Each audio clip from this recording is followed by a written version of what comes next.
he was using the Israeli data. He was talking to scientists that were willing to go outside of the company line. And there's quite a few of them. These are legit people.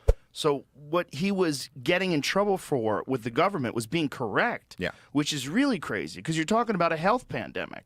So you're talking about decisions that could possibly either save people's lives, ruin people's lives, save people's health, ruin people's health. The only way you're going to know what's what is if you get accurate data. So if there's a guy who's talking about data, but the data is inconvenient to whatever the narrative is, if it's because it's inconvenient because the pharmaceutical companies fund 75% of all the ads on television, and how many campaigns, and how much money do they have invested in this? And does the government actually have a piece of the Moderna vaccine?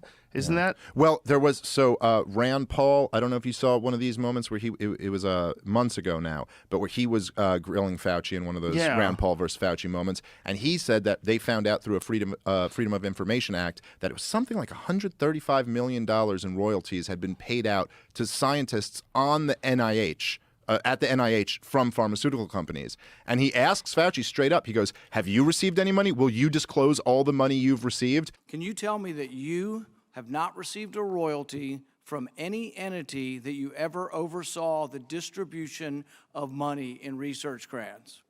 And Fauci, in a roundabout way, was like, well, Dr. Paul, I think I may have had one royalty for very small money, but no, I don't need, the law doesn't require me to reveal that. According to the regulations, people who receive royalties are not required to divulge them even on their financial statement. Don't you think, shouldn't we know that? Shouldn't we at least be able to know, how much money does Fauci make from Pfizer and Moderna? Because that seems like a tiny conflict of interest. A giant conflict of interest. So, but to your point with the Alex Berenson stuff, look, even if he was wrong, which he was right a lot more than he was wrong, put his track record up against Fauci's track record over the last couple of years. He was right way more than Fauci was.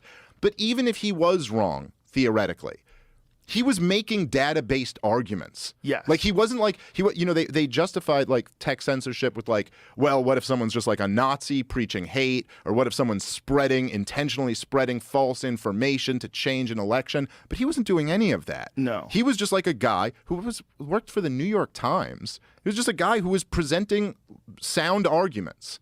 And even if he got some things wrong, the idea that we would shut that down is a really creepy, very creepy thing. And then that it's coming from the White House, that it's coming directly from them. This isn't just some random, it's not just that, oh, there's a company with a woke ideology who doesn't think you should be allowed to do this on their platform, the kind of almost the libertarian argument that some people make. Well, they're a private company. They can do what they want to do. But that's not what's happening here. Here you have the government who's saying silence our number one critic to our policies of lockdowns and vaccine mandates and all this stuff. Right. And they also affected that Hunter Biden story. Well, that's the other thing. Wasn't that pretty incredible, dude, what Zuckerberg said to you?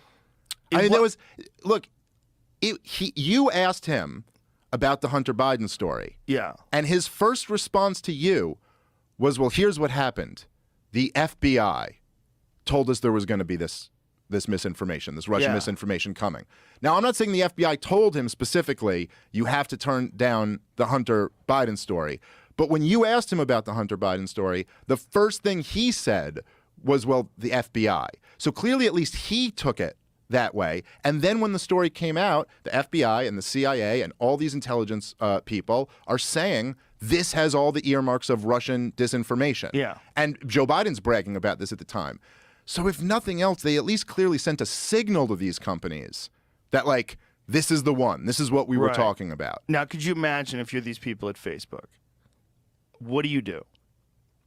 If you get that phone call or whatever it is, email, probably a fucking person-to-person meeting where they put your phone in a basket. Right. Really. What is it like, and what do you do? And do you go into a deep dive and try to find out what's legit and what's not legit? Do you go and interview the people from the New York Post that wrote the article? What do you do?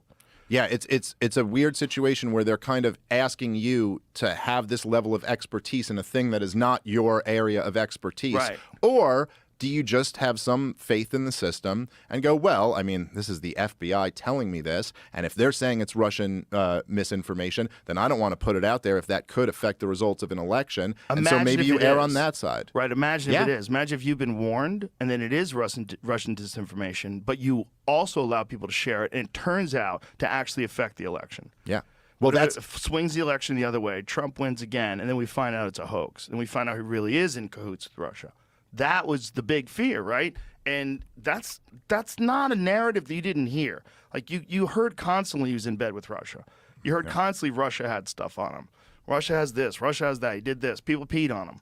You know, that was the Steele dossier. Right, and no matter, and there's an interesting thing like that because, and there's polling that shows this, like I forget exactly what it is, but it's a very large percentage of Democrat voters still believe Donald Trump was in bed with Russia, even though the investigation found no evidence that there was any conspiracy or anything like that, and in fact, anyone paying attention to it. The whole thing was just completely orchestrated to box Donald Trump in. Yeah.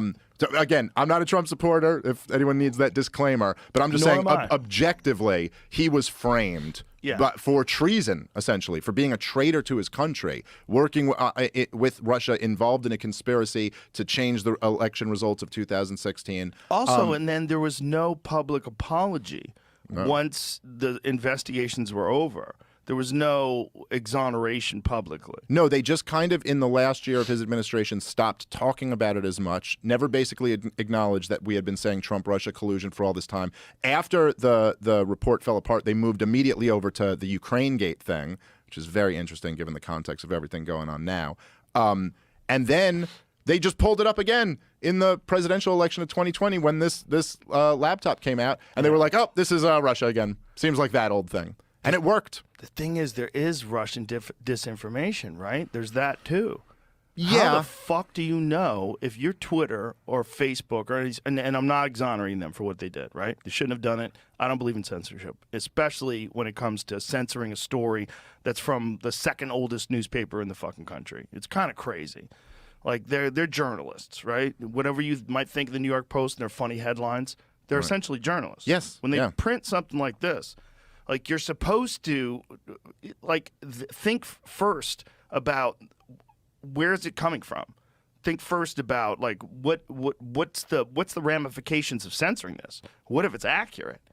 I don't think anybody thought that. I think the orange man scared the fuck out of everybody, and they all acted irrationally. And I think that's one of the things that broke mass media, mainstream media, in terms of, like, television media and news and. It was just this hate for Trump was so overwhelming. It's like you had to say that he was bad no matter what the story was.